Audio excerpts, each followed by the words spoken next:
모빌리티 인문학이라고 하는 영역이 세계적으로 저희가 처음 시도하는 것이다 보니 인터넷과 모바일 같은 통신 기술이 인간에게 어떤 영향을 미치고 모빌리티 테크놀로지를 어떻게 대하고 있을까, 한국형 모빌리티 인프라 구축에 나아감으로써 경쟁력 우위를 확보하려고 노력할 것입니다.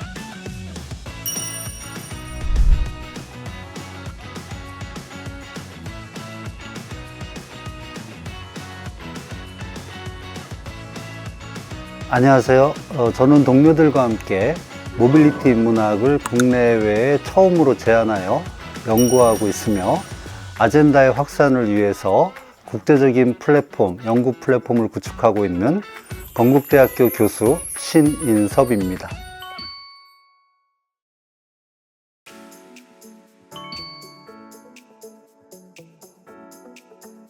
네, 비행기, 기차, 자동차 같은 교통수단은 물론 인터넷과 모바일 같은 통신 기술의 발전이 인간에게 어떤 영향을 미치고 인간은 모빌리티 테크놀로지를 어떻게 대하고 있을까 하는 점에 주안점을 두는 것이 모빌리티 인문학입니다. 단순히 기술 발달이 우리를 편리하게 한다는 차원에서가 아니라 모빌리티 기술이 우리의 사고와 정서, 감각과 같은 정동에 깊은 영향을 주고받는다는 차원에서 사고해야 합니다.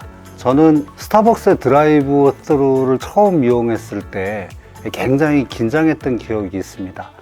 근데 자주 이용하면 모빌리티에 몸이 반응하고, 즉 우리의 정동이 모빌리티 기술이 만들어낸 질서에 반응하게 되고, 나중에는 너무 자연스러워서 그냥 당연한 것으로 여기게 되죠.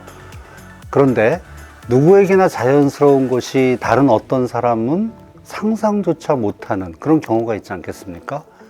모빌리티 경험이 없으면 상상 속에서 인프라조차 구축하지 못합니다. 모빌리티 기술 발전의 수혜자가 단순히 빈부격차만이 아니라 공공재로서도 정의롭지 못한 경우에도 발생할 수 있는 윤리 문제, 또 환경 문제와 같이 인간의 삶을 조건짓는 모빌리티 기술에 대해서 사람 중심의 사고를 하는 것이 모빌리티 인문학입니다. 저희들의 아젠다는 모빌리티 테크놀로지가 인간과 공진화, 즉 조화로움이 필요하다라고 하는 데에서 출발을 합니다. 모빌리티 인문학이라고 하는 영역이 세계적으로 저희가 처음 시도하는 것이다 보니 창의 도전 영역으로 지원해서 선정되었습니다. 인문한국 프로스 사업 선정이 된 이후부터 저희들은 이제 아젠다 확산에 노력을 기울였고요. 지금은 영국, 미국, 북유럽, 브라질, 싱가포르, 중국 등등 세계 각지의 모빌리티 사회학자들이 인문학이 필요하구나 라고 하는 필요성을 인정하게 되었고, 저희들과 함께 협업하자고 제안이 많이 들어오고 있습니다. 그리고 이것은 실질적인 협력 연구로 이어지고 있습니다. 네, 건국대학에서는 인문한국 플러스 사업을 수행하기 위해서 저희들의 아젠다명을 딴 모빌리티 인문학 연구원이라고 하는 교책연구원을 설립하고 대학의 중점 연구 분야로 적극 지원하고 있습니다. 저는 원장으로서 설립 당시 세 가지를 실현하고자 했습니다. 첫째는 신생 분야니까 우리가 세계를 리드하는 국제적 연구소가 되자. 둘째는 세계에 발신하는 국제 저명 학술지를 발간하자. 셋째는 자립하는 연구소가 되자라는 것이었습니다. 저희 연구원에서 개최하는 세계 학술대회나 국제학술대회, 저명학자 초청 강연 등으로 내방한 외국 학자들이 연인원 500명에 이르고 있습니다. 두 번째로는 모빌리티 휴머니티스라고 하는 영어 학술지를 2022년부터 발행하였는데 작년에 스코퍼스 인덱스 학술지로 선정되었습니다. 마지막으로 연구소 자립인데 이제 세계적인 연구에 선도를 하는 플랫폼 구축을 눈앞에 두고 있습니다. 우리는 지금 모빌리티 기술 발전이 국가 경쟁력으로 이어지고 있고 국가 간 기술 패권 전쟁이 벌어지는 시대에 살고 있습니다. 그런데 이런 모빌리티 기술들은 인간을 위해 쓰이는 것이고 인간의 삶에 보탬이 되어야 한다는 것이 전제가 되어야 한다고 생각합니다.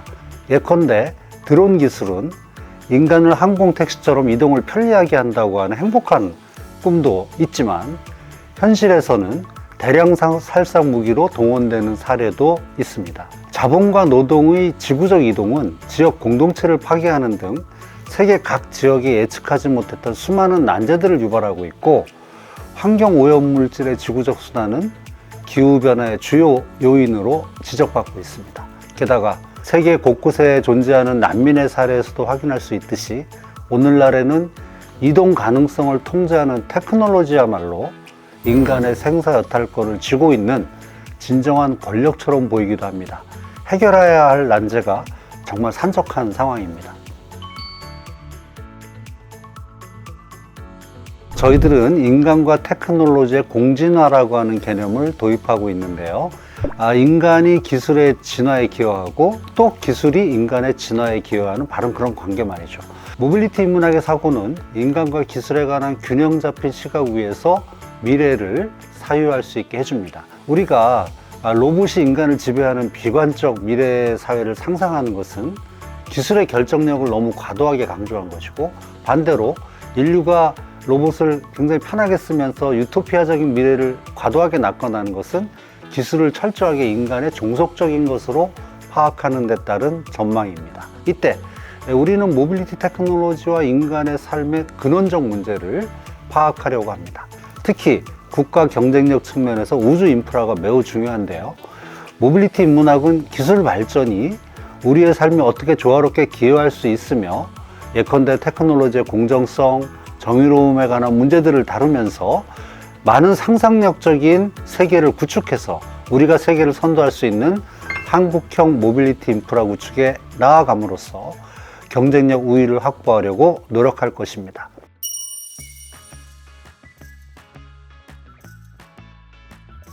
안녕하세요. 저는 모빌리티 문학연구원에서 HK 연구교수로 일을 하고 있는 우연희입니다. 안녕하세요. 저는 모빌리티 인문학 연구소에서 HK 연구교수로 일하고 있는 박혜리라고 합니다. 저는 일본 문학을 전공을 해서 그 문학 속에 나타나는 모빌리티, 그래서 모빌리티의 재현과 또 텍스트가 이동을 해서 어떤 그 이동성을 체현을 하고 난 다음에 나타나는 어떤 문화적인 효과라던가 이런 것들을 연구를 하고 있습니다. 제 전공은 영미 드라마 전공이고요. 모빌리티와 영미 드라마의 상관관계에 대해서 연구를 하고 있습니다.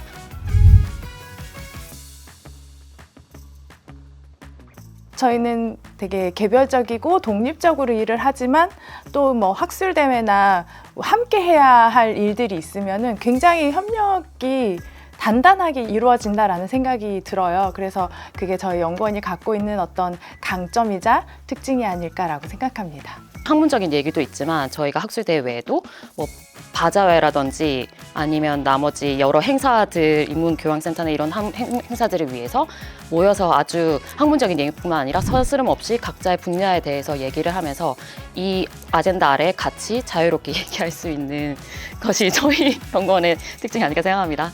저희가 1년에 한 번씩 그 연말에 사물의 모빌리티, 바자회, 뭐 송년회 이렇게 해서 그 행사를 하고 있어요. 그래서 연구원에서 소속 구성원들이 각자 가지고 있는데 아직 쓸만한 거, 그렇지만 나는 쓰지 않는 거 물건들을 내서 거기에 이제 가격표를 붙여서 그것들을 이제 사는 거예요. 여기에 덧붙이자면 굉장히 되게 온화하시는 분도 이 물건을 사기 위해 서로 가위바위보를 하며 경쟁이 치열해지는, 거기서 약간 다른 면에 서로 보면서 네, 즐겁게 공유할 수 있는 그런 게 재밌는 에피소드가 아니었나 생각이 듭니다. 아프지 마시고 건강하게 오늘처럼 어제처럼 이렇게 서로를 응원하면서 각자의 연구를 또 응원하면서 또 우리 공동의 일과 연구도 힘내서 해나갈 수 있는 그런 사이가 쭉 이어졌으면 좋겠다. 네, 저도 선생님 건강하시고. 예. 어느 교수님이요? 신희석 교수님. 신희석 교수님이요? 잠깐만요.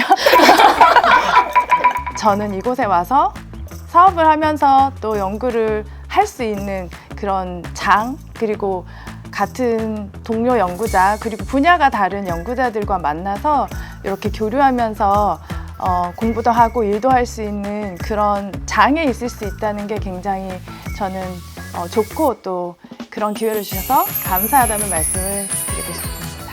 한마디 하겠습니다. 신인선 원장님, 올해도 건강하셔서 오래오래 저희 연구원을 이끌어주세요. 감사합니다.